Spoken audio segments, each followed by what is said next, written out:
star! Hello and welcome to another Mario Party 5 minigame review. Today we're reviewing the free-for-all minigame, Fish Sticks. In this one, there's a circle of fishing poles, and you want to try and reel in as many fish as you can before time runs out. When a fishing pole starts to bend, you know a fish is there, so you'll want to move over to that one. There's red Cheep Cheeps that are worth 1 point if you get them, and gold Cheep Cheeps that are worth 3 points. And a funny thing to note, the minigame rules say gold Cheep Cheeps are worth 2 points, but it looks like they're actually worth 3 when you're playing. Yeah, somebody made an error with that one. They're definitely worth 3 points. That's kind of a funny little detail. Yeah, it also means you definitely want to get them. But there's not an indication on which fishing pole will have which kind of fish, so that's just luck.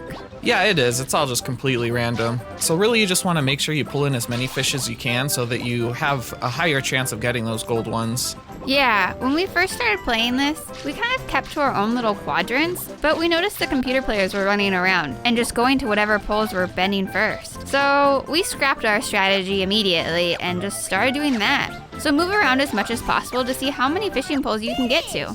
Yeah, my thinking going into this was that it would be quicker to just stand and wait for one of the poles nearest to me to start shaking, but it's too randomized and I was really just eating up time that I could have used to run to another fishing pole and get that Cheep Cheep.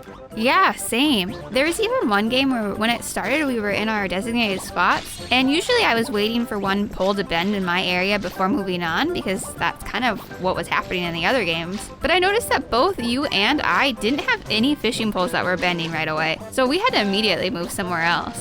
Another thing that kind of gave me some difficulty in this one is knowing which fishing pole had a Cheep Cheep on it. After somebody pulls up a Cheep Cheep, the fishing pole will stay bent and kind of take some time to go back to being straight. So a lot of times I would see a fishing pole that looked bent, and my instinct was that it had a Cheep Cheep on it, but I'd go over there and there was nothing attached to it.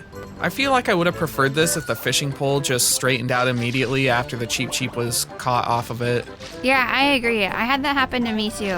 And it was kind of hard to keep an eye on all the fishing poles and to see which ones are bending, because I wasn't sure which fishing poles you were touching, so how was I supposed to know if there was a fish on the end of that one or not?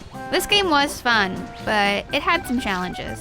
And overall, I think that's really all there is to say about this one. Yeah, it's fun running around, and it's always nice to get a golden Cheep Cheep, but on the other hand, it's sometimes difficult to know which fishing pole has a Cheep Cheep on it and which one doesn't. And beyond that, this is also just a little bit forgettable to play. It didn't really reel us in very much, so we're giving it 3 stars out of 5. Well, that's it for today. If you enjoyed this video, please like, subscribe, and hit the bell. Next up, we'll be reviewing Fish Upon a Star. Wow, 2 fishing minigames in a row. What are the odds?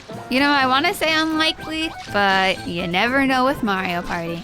Well, if you want to see how that minigame is, come back for our next video. Hope to see you then.